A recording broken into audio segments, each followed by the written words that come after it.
Hello, everyone. Welcome to this Live Producers Online webinar. My name is Ricardo Balderas. I'm an Ableton certified trainer. And today I'd like to show you some techniques on how to use Push for beat production.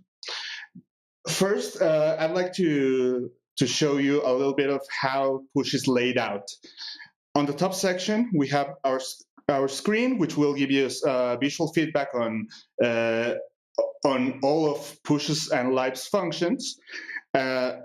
Multi-purpose knobs and buttons, which will change their function depending on what we're doing.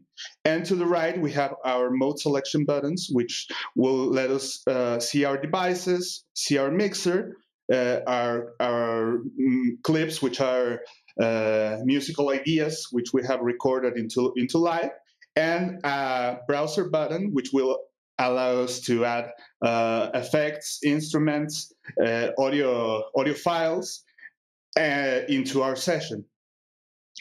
The lower section of Push is our pad grid, which will change its function depending on what we're doing.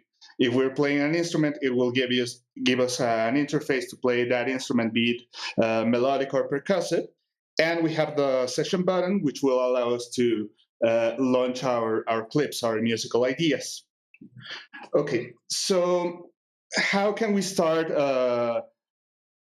getting material into Live to start our beats?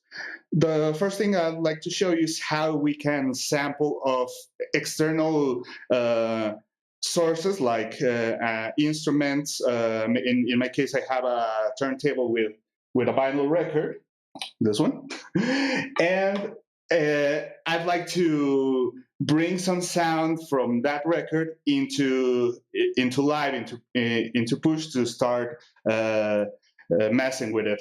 So up here, I have 4 buttons, which will represent right now the 4 tracks I have in Live. If I switch to the Live screen, I have my 4 tracks to which I can jump using the multifunction buttons. When I launch Live, by default, it gives me 2 MIDI tracks and 2 audio tracks. I'm going to use one of these audio tracks to record my vinyl sample. And to set it up, I can do it from Push by going into the mix mode button, pressing it again, so it gives me only the mixer information for that track. And up here, I can go into the input and output section. This lets me route audio from my sound card or within Live between different tracks. What I want to do is go into the external input. And in my case, for this mixer, I'm going to take my input from input pair 7 and 8, which is the left channel output. So if I go to the turntable and find a sound, okay, I can see it come in through input channel 7 and 8. Now, to sample, right now, I don't want to think of the tempo of what I'm doing yet. I just want to capture that sound. So what I'm going to do is go, well, I can head back right now. And by holding the multifunction button of that track, I can record arm it. You can see it shows me a small circle beside the track name, which tells me the track is armed to record, it's ready to record. And if I send some signal into that track, my meter will start moving when I'm in the mix view. Now, to start recording, I can go down here to the session view mode of my pads, and on an arm track, I'm going to get all the pads going down, lit into this pink, soft pink color. That means all of these clips are ready to start recording. I can, for example, hit this one. It starts flashing red, which means that Live is is recording into that clip. I have it over here. It already recorded some silence. So I'm going to delete it. Stop live. And I'm going to make sure fixed length on push is off. The reason is I want to have live record indefinitely until I stop it. If I have fixed length flashing, it's going to stop recording after whichever length I have up here. Right now it's stopping the recording after 4 bars.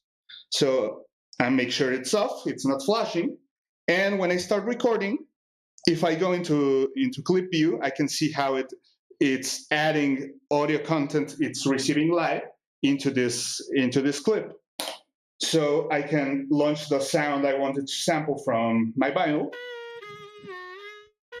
Okay, I got it in here, so I can hit the pad, wait for it to stop recording and start playing, and I can go in and edit it.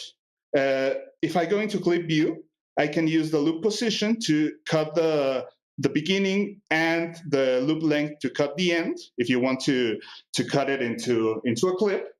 But for this sound, I would like to turn it into an instrument which I can work with. For this, I'm going to hold the multifunction button to disable the record arm for that track, and make sure it's selected, hit convert, and it's going to give me options to convert it to, for example, a simpler, a drum rack, or try to convert its harmony, melody, or drum information into MIDI. For this kind of sample, I would like to turn it into a simpler because it's a melodic sample. I hit simpler, and what it does is it gives me a new track with an instrument called simpler. I can show you here in live. That instrument now contains the sample I recorded, already cut to the length I gave it when I did the cutting on clip view. What's useful about this, I can clean up my session by hitting delete and deleting the track I sampled into. Well, what's useful about this is that I can now cut it more precisely and start playing it as an instrument.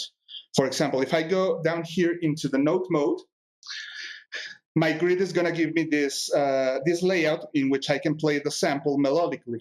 So if I use the start parameter, I can cut in the beginning of the sample very precisely, and I'm going to hear it at its original tuning in C3, which is right now is this pad. Okay, I can use the end knob to cut the ending, because I had here I have here a little bit of garbage sound from when the sample repeats. I can cut it out, and now I have the whole sample ready to be played melodically.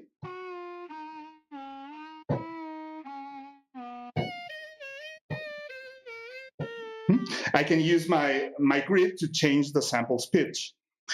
This sample is a melodic phrase, so maybe playing it as a moving pitch sample isn't the best option for this kind of sound. What I can do is, using the mode knob, go into the slicing mode, and that is going to let me cut the sample into slices. What cutting it into slices means is that I'm going to separate different sections of this sample into my pads and spread it across my pad grid. Right now it's set as to cut by transients, which are where live detects there's a new hit, there's a new sound. It's gonna add a cut and place it into my pads. Here in the beginning, it gave me a slice which has silence. It's kind of a garbage slice. So I can cut it out using the start knob until it disappears and moves everything to the left. Or if I want to start here but not have this slice, that would be the second. I can hit delete, and by pressing that slices pad, it disappears, and now my first pad plays the first note in its entirety. Now, if I go to the second slice, I can see the beginning is cut a little bit to the right. I wanted to start here where I have a little bit of silence. So I can use the notch knob to move my slice start position and find exactly where I want that slice to start. That way I can go through my different slices. For example, this one, I think it's a garbage slice. I can hit delete, press it down. And now I have the whole note in the second pad. I want to check the third, and using the notch button, the notch knob, I can cut it a little bit further back. Okay, this last one is also garbage, so I can hit delete and get rid of it. Now, I have cut that melodic phrase into 4 pads, which I can start rearranging if I want.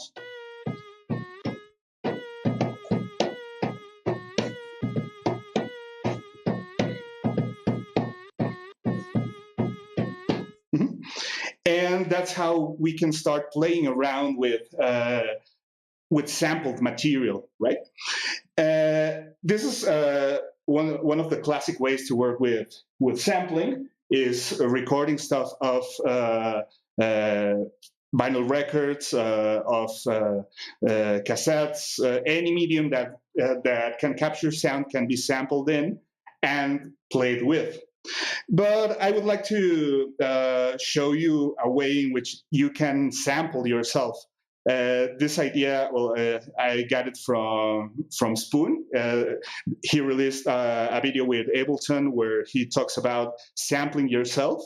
And I would like to show you a way in which you can use that idea to work with push, right? So I'm going to delete this sample. And I'm going to delete one of the MIDI tracks. I'm going to only keep a MIDI track to have an instrument and an audio track to sample into. If I go into the MIDI track, I can use the browse button to go into my browser and select an instrument. I can go, for example, into my plugins. Here I can select let's say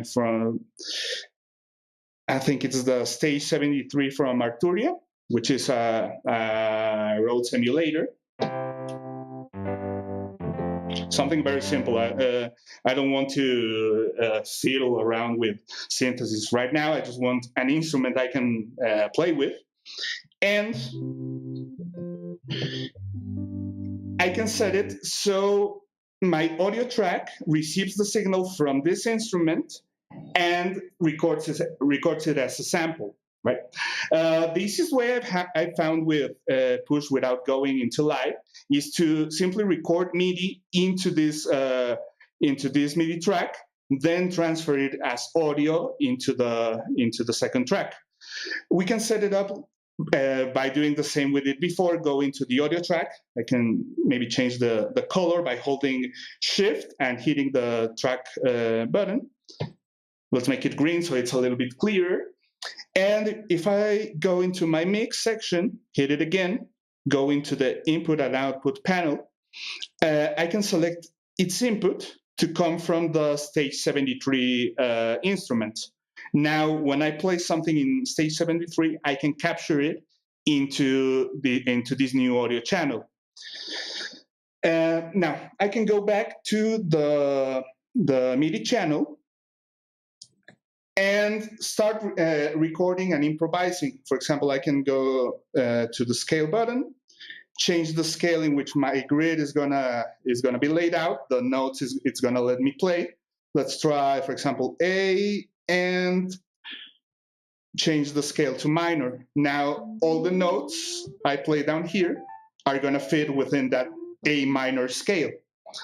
If I go out of the scale mode, I can start recording and not care much about the tempo I play or what idea I'm gonna play right now. I just want to lay down an idea, an improvisation, then cut it and find what's interesting about it. So if I hit the record button, Live is gonna start recording into an empty clip, and I can start jamming.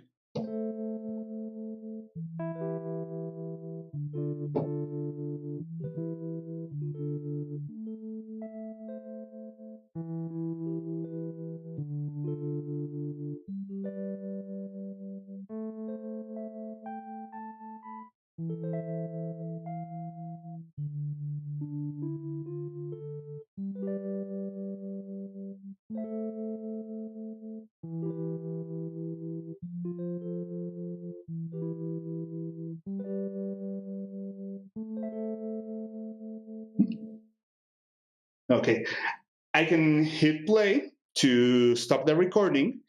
And now I have that idea I played into this pad. If I go into the clip view, I can see the notes I played. But as I said before, I don't care much about the tempo I played it right now. I just want to capture it into the audio track. So I can hold the audio track's selection button, hit one of the pads, and as it's playing the clip I recorded, it's going to start transferring its sound into the audio clip.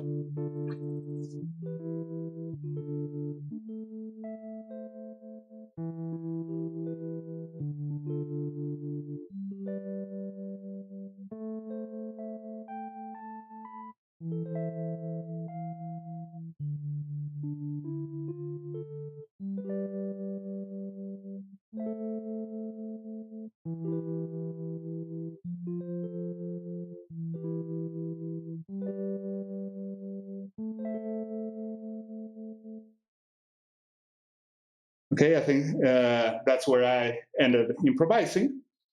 Now, I have this recording, which came from the instrument I played before. Maybe I can get rid of this instrument. I can hit delete, hit the track button, and I'm gonna just keep the recording I made. If you want, you can go back and edit your MIDI recording if you maybe hit a note you didn't like, and then retransfer it. But I like this idea of just keeping the raw audio file and work with that. Now with this, what I can do is select the track, convert it, and I'm going to convert it again into a simpler.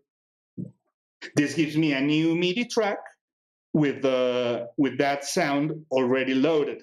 If I go into the note mode, I can play it back. Now it sounds a little bit weird because Live is trying to warp it and time stretch it into the tempo of my session. So if we go into the warping section, to do this, I can select the track. Here. On the top row, I have these multifunction buttons, which are going to show me the devices I have connected into this track when I'm in the device view section. So here in the first button, I have my simpler, which is the instrument this sample is in. If I press it, the bottom row of multifunction buttons is going to change into the advanced view of that instrument. It lets me see different parameter collections and different views of what's in the instrument. For example, here in the main, I have the tools to slice it, to cut the sample, how to tools to automatically warp it into a tempo. And these different views let me see different parameters or different ways in which I can work with that device. On the fourth button, I have the warp mode, which lets me control the how Live is trying, or how Live is going to time stretch the sample to fit it into the tempo of a session. I don't want that. So here on the, it's the fourth knob, I have my warping, and I can turn it off. You can see that when I turn it off, the grid behind the sample disappears, and that means Live is gonna let the sample play at its original tempo. Now I can go back into the main section and start slicing it like we did before with the recorded sample. To do this, we can go into, well, our main view, and on the last knob we have our slice selector, our slicing mode selector. I can go into the slicing mode, and this will give me automatically a bunch of slices on the clip. That is because I'm slicing by transients. Maybe that's not what I want. I might want to listen back to what I recorded and look for interesting content within this sample. So what I recommend you to do is go change the slice by mode to manual, and that is going to give you a parameter called path slicing. We want to turn it on, and what that does is, on the first pad, it lets us play the whole sample. I can zoom in to cut the beginning of the sample as tight as possible. Okay. I want when I launch a sample to immediately start and get rid of all the silence I had before.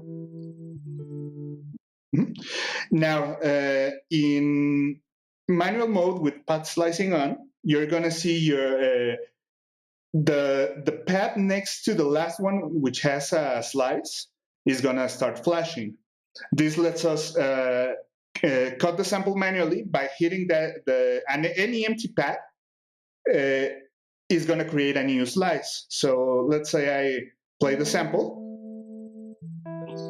And on that chord change over here, I want to create a new slice. So I'm gonna play the first sample, then hit the pad as close as possible to that new chord.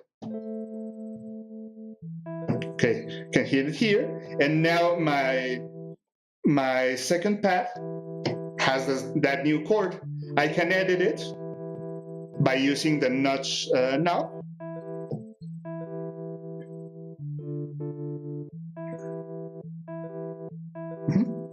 Because I want to recover that little chord strumming I did at the beginning.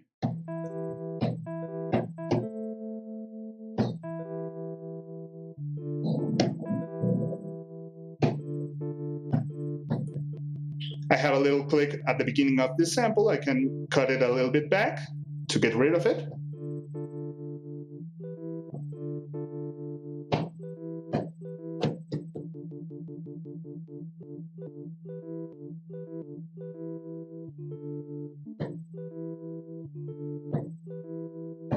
And I can go through my sample, but cutting it like this.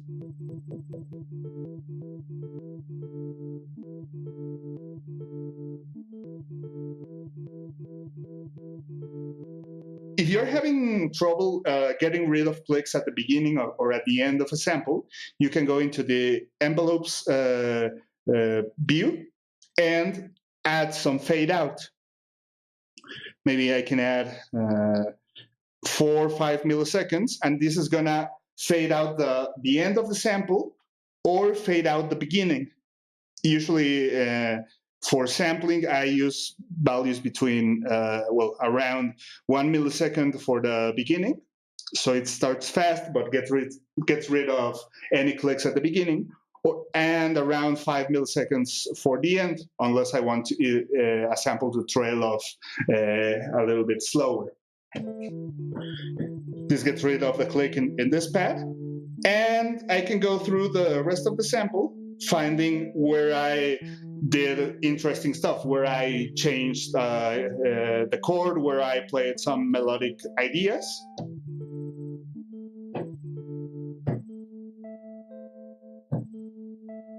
I like this one, for example.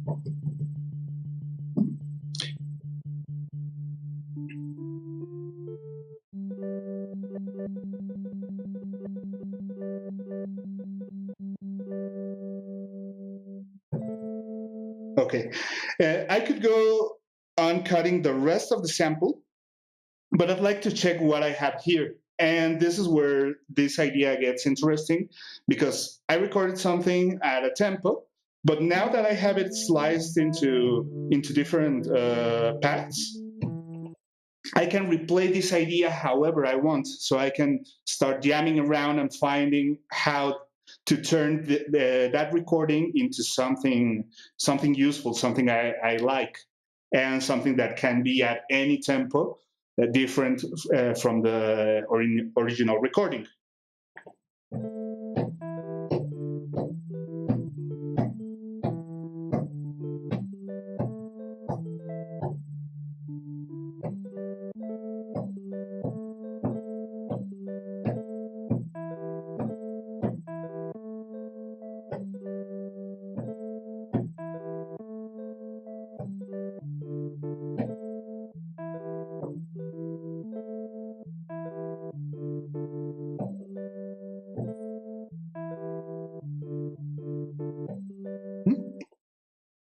If I want, I can change the tuning of the whole sample by going into the global section and using the transpose knob,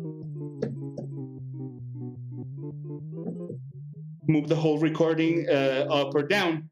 This could be useful to send for example, this A minor progression into another key to fit with other samples or other melodic ideas we might want to work with. We can try, for example, taking this whole thing into F minor. So if we're in A minor, we would go G sharp, one semitone down, G, F sharp, and F natural. We would go 4 semitones down.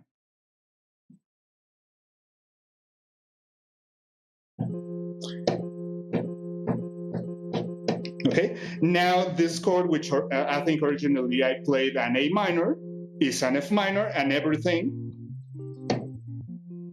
fits into this new key.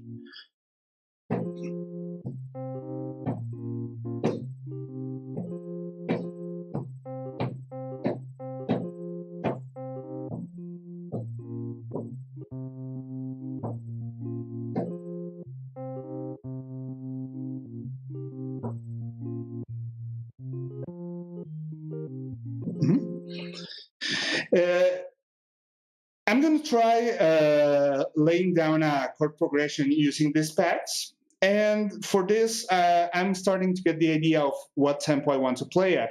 Let's say something like...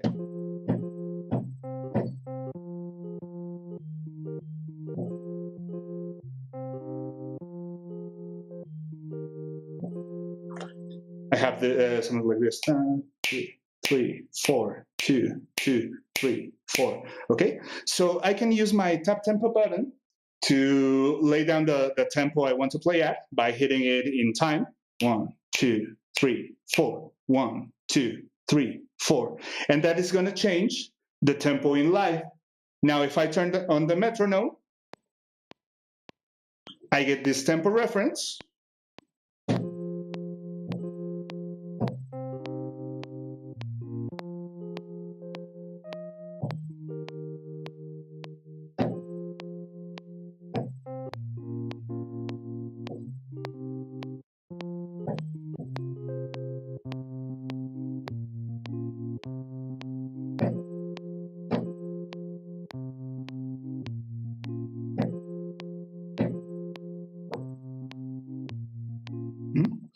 And here's a cool trick. If I play something that I like while jamming and I forgot to record, I can use a function in Live 10 called capture, which listens to my controller input in whichever track I have ready to record, and captures the MIDI input continuously. So right now, I think I played a little idea I liked, and I forgot to record it. Right now, I don't really remember what I played. So in live, I can go up into the transport, and up here beside the session record button, I have this square corners button, which is the capture button, or in push, I can hold record, and the new button is gonna light up. If I hit new, it's gonna recover the last thing I played, try to extract its tempo, and loop it. Right now, it gave me 4 bars, and it took the last part of what I recorded and started playing it back. If I zoom out, I can see that before that, I have all the notes or all the ideas I played before since the last time I hit record, which I think was when I sampled the track. So I have a lot of ideas to go back to. And in the clip view, I can use my loop position, loop length, and start offset to maybe find other ideas that I want to use. Right now, what I wanted to recover was the last loop I played, so I don't have to edit it any further. But if you need to edit it, if you need to cut it, you can do it with the clip view parameters, or by going into live and editing the clip from clip view. Right. So we could go down here. If I zoom out, I have all that content ready to be edited in, right? One way I recommend you to work with capture is to find first jam, find an idea you like. The moment you hear that idea you like, capture it, edit it, and bring it into the tempo of the session. And then you can make, if you want, you can get rid of everything that's before. So you only end up with the part you liked, right? For that, I can use the crop button here in clip view. And what that's going to do is it's going to get rid of everything that is outside my start and end markers in my clip.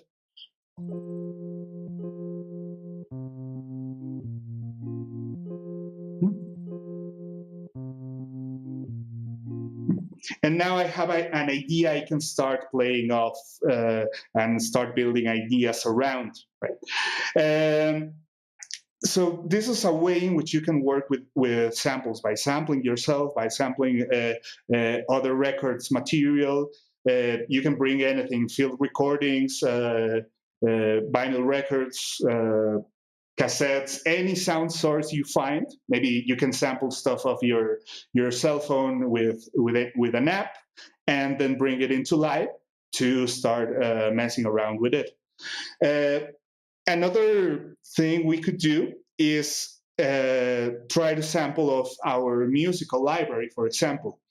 Right now I have this piano sample, which I laid down from my previous idea. So I can clean up my session by hitting delete and deleting the audio track into which I sampled originally. I'm just left with my piano sequence, and I can use the add track button up here to add a new audio track. Here I'm going to go down to audio track. I'm going to add a default track and hit the load button. Okay. This gives me a new audio track into which I can load content. And if you want to load something of your library using push, you can go into the clip view, and I recommend you to hit select and hit the pad into which you want to load, and that will let you browse for a sample. If I hit browse, the sample I select using my browser is going to be loaded into the pad you selected. So, for example, I could go into user files and look into my music collection, or, for example, I could go into my samples folder, and here I have a folder with a lot of cut drum loops from classic records. You might recognize some of these. I'm gonna look for one that kind of fits the idea I had before.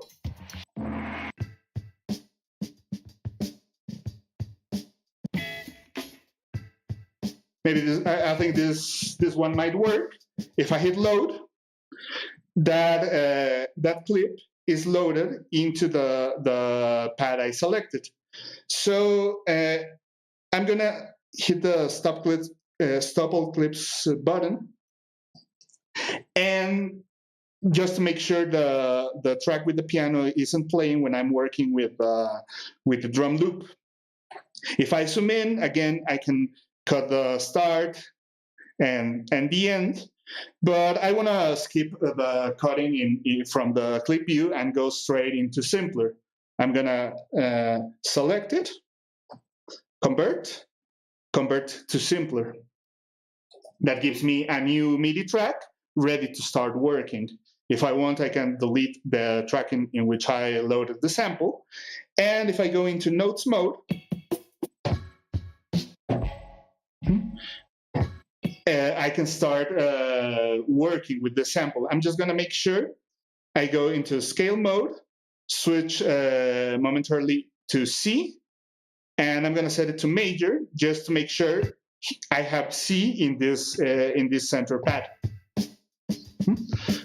Okay, that's in order to be able to listen to the sample at its original tempo. If I go out of scale mode, I can start cutting it. Maybe I want to first cut a 1 or 2 bar section of the loop, then extract the individual hits from this loop. I'm going to zoom in, use the start parameter to cut the beginning as precisely as I can. Okay, this sounds good. The only problem with this sample is at the beginning it has the kick drum, and I think it's an organ. So this beginning might not be that useful when I'm working with, well, when I want to work only with the drums. So maybe I can start cutting it from the second bar.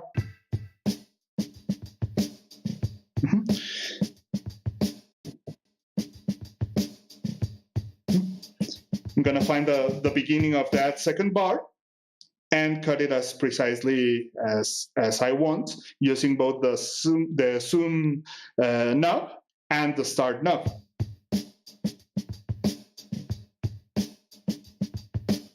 Okay, I think that works. So now I'm gonna use the end knob to cut the ending of the loop. I want it to cut it in 2 bars, so I'm gonna set the end where the start of the third bar is. So 3, 4, 2, 2, 3, 4.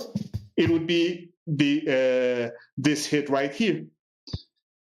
If I zoom in, it's gonna zoom into the last parameter you touched, be it the start, the end.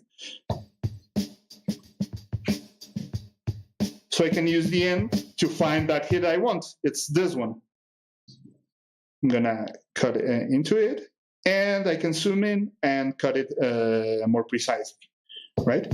So now I have a 2-bar loop, where I will a 2-bar drum section with which I can start working.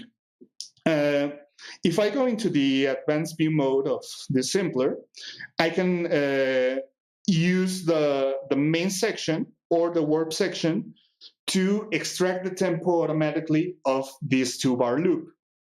To do this, up here in the third multifunction button, I have the option to warp it as 2 bars. Live is gonna read the length of the audio you have selected between your start and your end marker, and it's gonna suggest a loop length. If it was shorter, it would suggest 1 bar. If it was longer, it would suggest 4 or 8.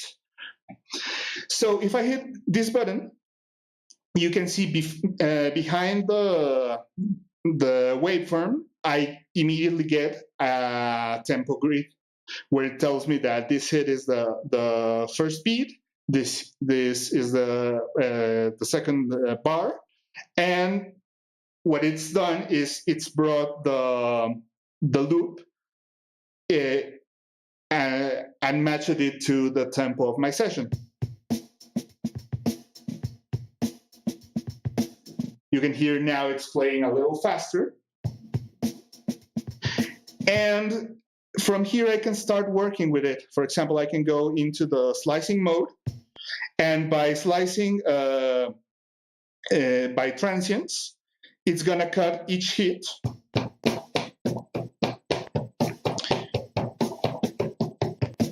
into its own path. Maybe, well, if you want, for example, to turn this drum loop into a drum kit, this might be enough. For example, I can find a hi-hat here, a snare here, and a kick here.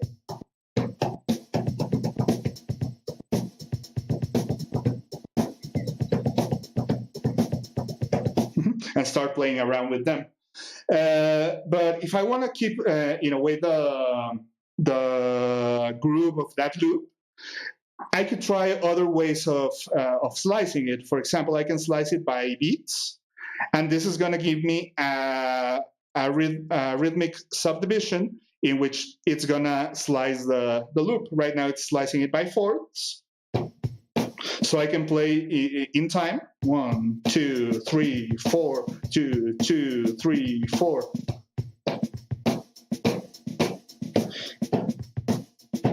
And this lets me rearrange that loop without much effort. Usually I like to slice drum samples into eighths because that gives me a very interesting layout down here. I have a kick, my second eighth, depending on your drum beat, it will usually be a hi-hat or hi-hat combined with another part of the kick. Here I have another kick, snare, and here I have a hi-hat followed by a snare.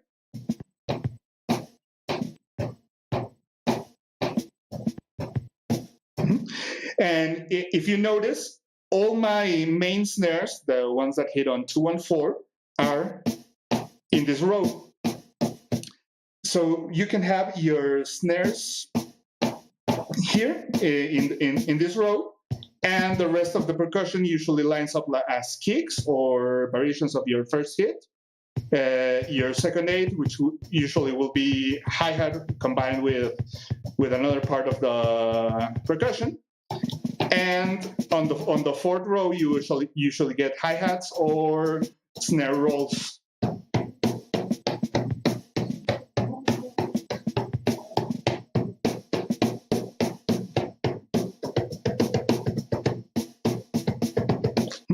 this lets you play around with that drum loop in a more fluid way than if you cut it by fourths or if you cut it by hits, by individual drum parts, right?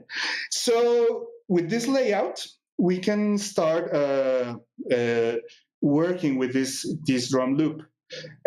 We can convert it into a drum rack. So if I hit drum rack, it converts the sampler into a drum rack, and now it lets me edit each one of the slices individually.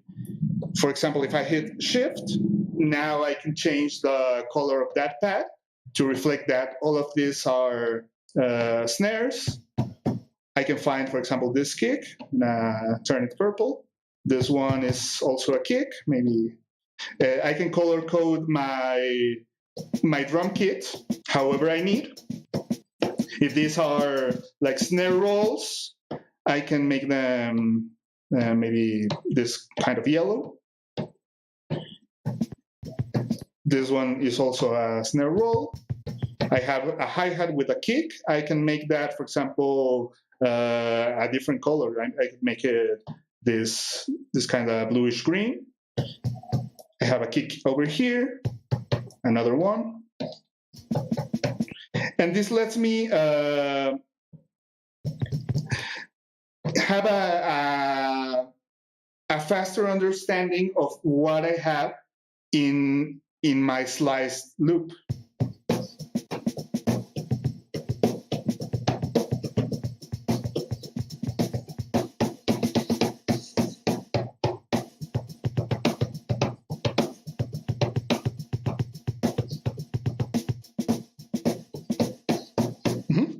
Now I can start playing against the piano recording I did before. If I go into session view, I'm going to launch this piano clip. I could turn on my metronome to have a tempo reference.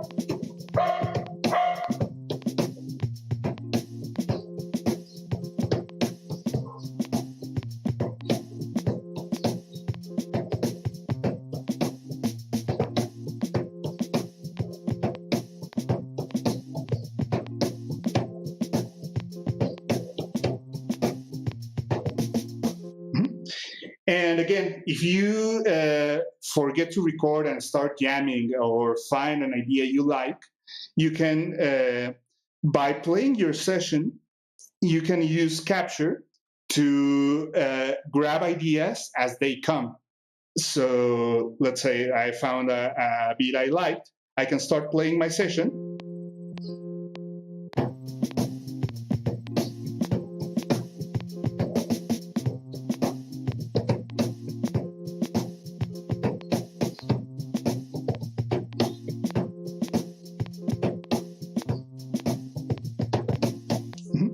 And by hitting record and new,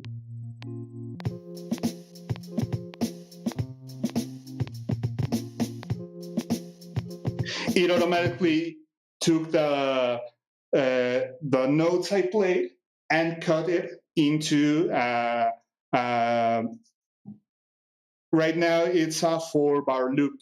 I can go in and edit it. For example, I could use the quantize button, hold it, and edit my quantization options.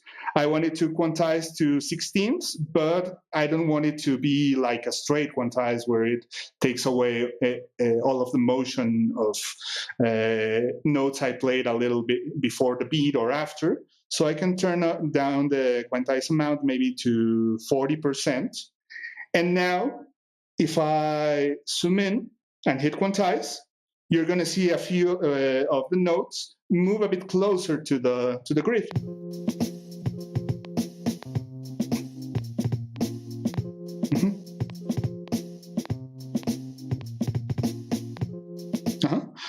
Now, I'm hearing that the first part of the loop hit cut isn't really like super in time as I would want it. Maybe I'm gonna undo it and cut the loop into a 2-bar loop and use just the end of what I played, which would be this.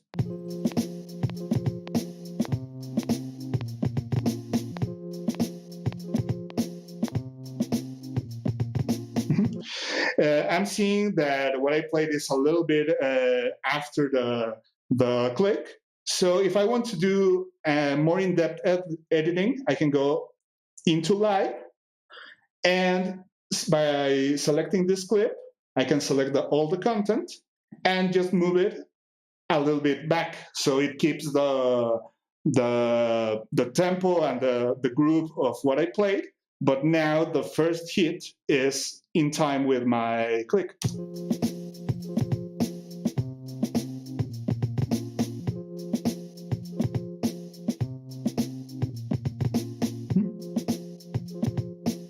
I could right-click this and crop it, so it gets rid of everything I didn't use, and maybe just edit this note, move it a little bit back, and I'm gonna clean up this kick drum roll. I'm gonna get rid of this note, can delete it. And I'm liking that loop. Now it's in time, but it still keeps the groove of how I played it originally. So it sounds very, very fluid. If you want, you can quantize it to make it tied to your tempo. But usually for this kind of beats, I like to keep a little bit of the human sound of the original recording. Now, I'd like to show you a little bit of how we can get a better sound out of our beats. Here in the piano, I can solo it.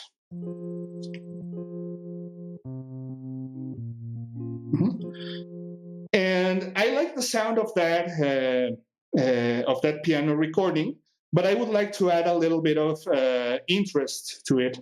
So if I go into the device section, I'm gonna get my simpler at the top left, which means it's the first device in my chain. And I can start adding effects after it. For example, I can add a device using the Add Device button. And maybe we can go into the audio effects and add an effect that is going to give it a little bit more interest. For example, I can use echo, which is the new delay, and well, it's a mixture of a delay and a reverb device, which was added to Live 10. I'm going to add it using the load button, and it appears to the right of my original device. So now I have the simpler connected into this echo, and I'm getting the repetitions generated by this device. I'm going to turn down the dry and wet knob, and you can hear how it adds a tail of repetitions to the end of my sound. If I go into the advanced editing mode, I can go, for example, into character and add a little bit of imprecision to this delay. I can turn on the wobble with using this button. It's tied to the wobble on and off parameter up here. And if I press it, it's gonna add a little bit of movement to the tempo of this delay. Right now, this delay is set to 3/16. It's gonna repeat in a dotted 8 note pattern. But using the wobble, each repetition is gonna be a little bit ahead or a little bit behind the tempo randomly. You can use these two parameters to change how drastic that change is. maybe 80% is a lot and it's detuning the repetitions, but something like 20, 30% might be enough to make it sound a little bit more alive. We can also, for example, add noise to simulate it being an analog device. For example, if I turn up the amount, you might start hearing a little hiss. And with the noise morph, I can change what type of noise I want it to be. I like this hiss maybe a little lower, but maybe I don't want the hiss to be continuously playing, right? I want it to just be added when sound comes into the device. So whenever this instrument is not playing, I don't get a bunch of noise added to my mix. For that, I can use the gate parameter, which I have in this button. I can turn it on, and using the threshold, which is my first knob, I can select from which level. Right now it's minus 60 dBs. The gate is going to open and let the delay come through. So now if I play a note, it opens up the delay, starts creating the repetitions, and you can maybe hear a little bit of that noise I've added. I could go to the filter section and maybe cut the lows of that delay. I'm going to cut it maybe to 300 hertz. And the highs, I'm going to add a cut at around 5 kilohertz, and add a bit of resonance to enhance the repetitions in this band. Maybe I'm hearing that the noise is a bit high, so I can turn down the amount. Something like that could work. And from there, you can start playing around with your delay. For example, if I go into the delay section, I can unlink them, switch them off from the syncing of the session tempo. So the delay is set in milliseconds. And this is where echo gets really fun.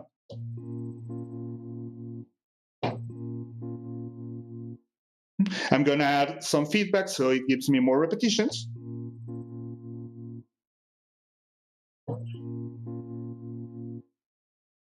And you can set it like this until you hear your delay groups well with your track.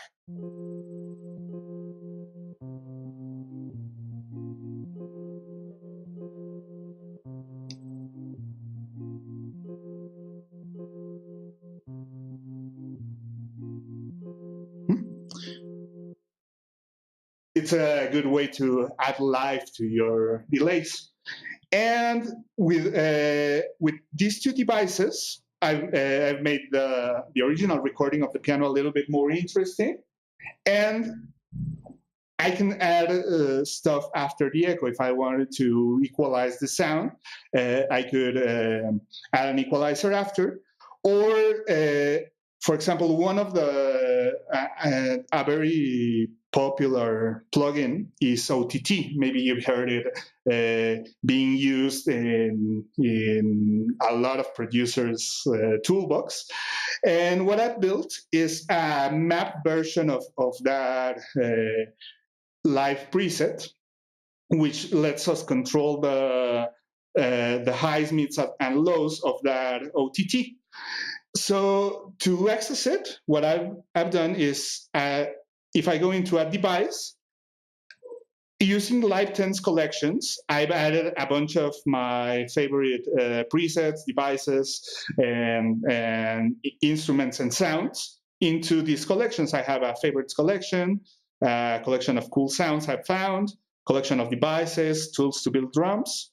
And for example, if I go into my favorites, in here I have this device called OTT Mapped. If I go into and load it, it gives me, if I go to live, for example, it gives me a version of the OTT preset already mapped, so I can control the lows with this knob, the mids and the highs, And I can start giving this this sound a bit of character by using the OTT as an exaggerated equalizer. So if I play it,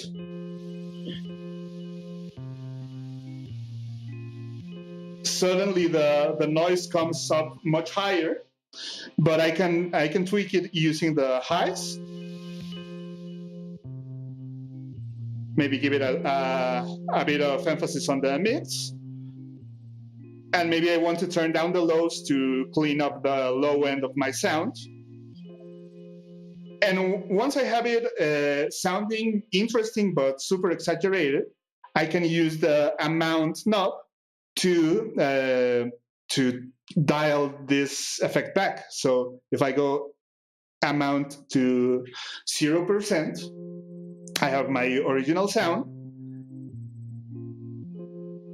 And by turning it up slowly, I can add some of the character back that comes from that OTT preset. So you don't have to make your effect super exaggerated. You can find a point where the OTT is contributing to your sound. We could do the same, for example, to the drums. I'm gonna turn off the solo for the piano, and I could add that same preset to my drums. I'm gonna go add device, favorites, OTT, and suddenly the drums sound super compressed. But if I turn down the highs, maybe find where I want my highs to be placed, my mids, my lows, maybe I want to give it a little bit more punch on the lows, and then I can turn the amount down.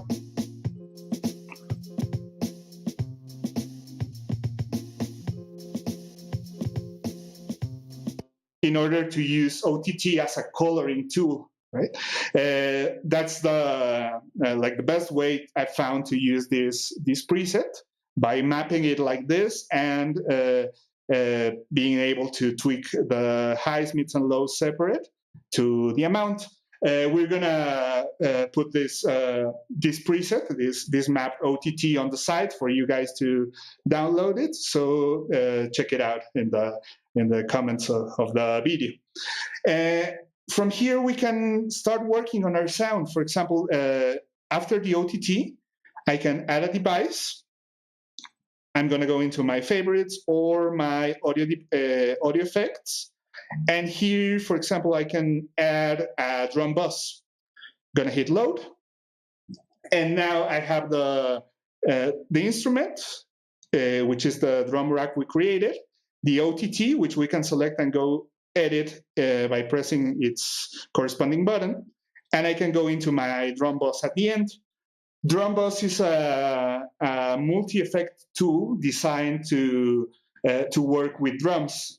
If I go into its advanced view, I can see it has a main window and a gain control window where you're going to control the output of this effect. In the main window, we have a drive section, which lets us control the distortion that is added to these drums at the beginning.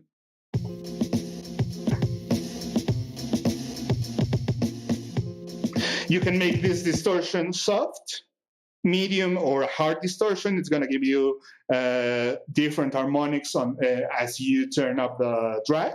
I usually like to work it at a lower setting, but if you want to make more aggressive sounding drums, bring out more of for example, the crack of your snare, stuff like that, you can use the other distortion modes. The transient control is very interesting. It's a one knob transient designer, which by turning to the left is gonna bring down the sound between your transients. For example, if you have a kick and turn it to the left, it's gonna cut and make the tail of that kick tighter. If I solo this track, let me just. Okay, here I can hit solo, and it's gonna solo the track I've selected. So if I play these drums and move my transients to the left, you can hear how it cleans up the noise between my hits.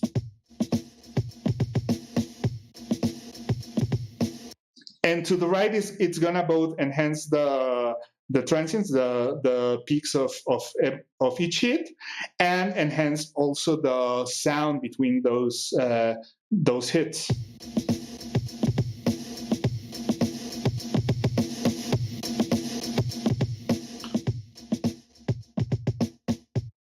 So you can use it to tighten your drums or to make them more lively. If you have like the room sound or a reverb you've added, you can use that to enhance that environment sound of your percussion, your drums. Yeah, you can use it, for example, for vocals too, or for other instruments. It's a very cool tool to experiment with.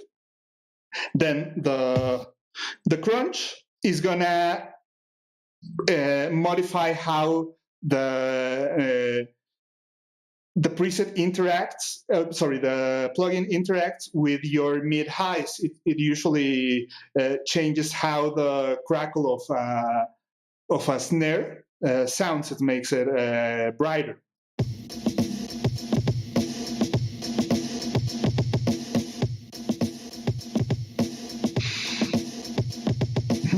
So by combining these two, you can dial in how you want your drums to sound, how punchy, how lively, how tight you want them to sound.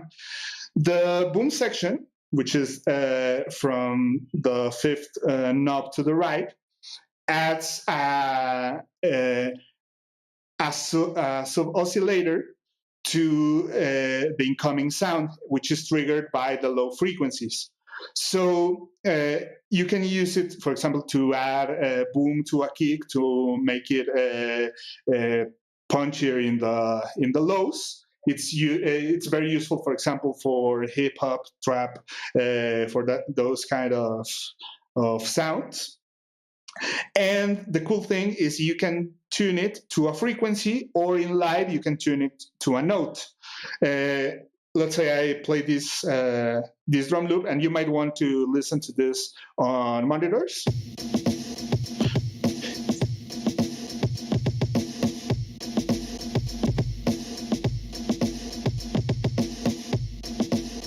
By turning up the boom amount, you can hear how it's adding a low end to my kicks.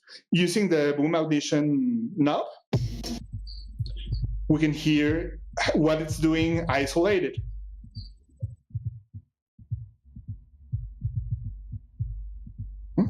Using the decay, we can cut the length of that sub-oscillator.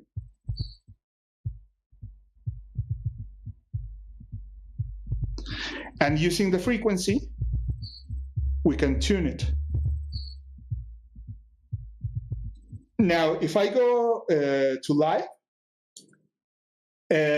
hearing in the drum bus, below the boom and frequency controls, I have this button which shows me the approximate note the frequency is tuned to currently.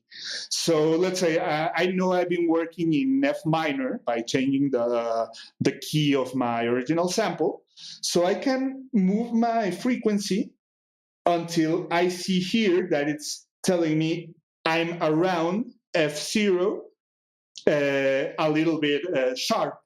If I wanted to tune that sub-oscillator exactly to F0, I can click on this button, and it's going to move the frequency to the precise value where the sub-oscillator is generating an F0 note.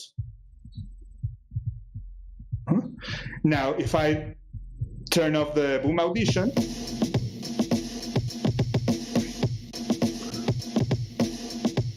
I can hear how it's deepening the sound of my kicks and adding content to the low end. maybe it's adding too much by enhancing it with the transient control and the crunch and adding a sub-oscillator. So if I go into the gain section, I can use my dry wet knob to control how much of this process is being done to the drums. And here's where drum bus becomes very obvious, because you often start working with it, and only until you turn it off you hear how much it's changed the sound. These are my original drums, and by going all the way wet,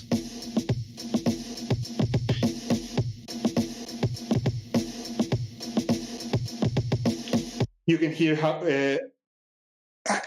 much the device is changing the sound of those drums. To do this in push, you can switch to the gains view, and you have your dry wet control all the way to the right. I'm going to find a level where I like it and leave it there. So now if I turn off the solo and play both my piano and my drums, I can start tweaking the mix of this beat I built. For example, I'm hearing that maybe drum bus is bringing a lot of the ambience of my drums in, maybe exaggerating it a lot. So I can go into it, go to the main section, and use the transient controls to clean it up.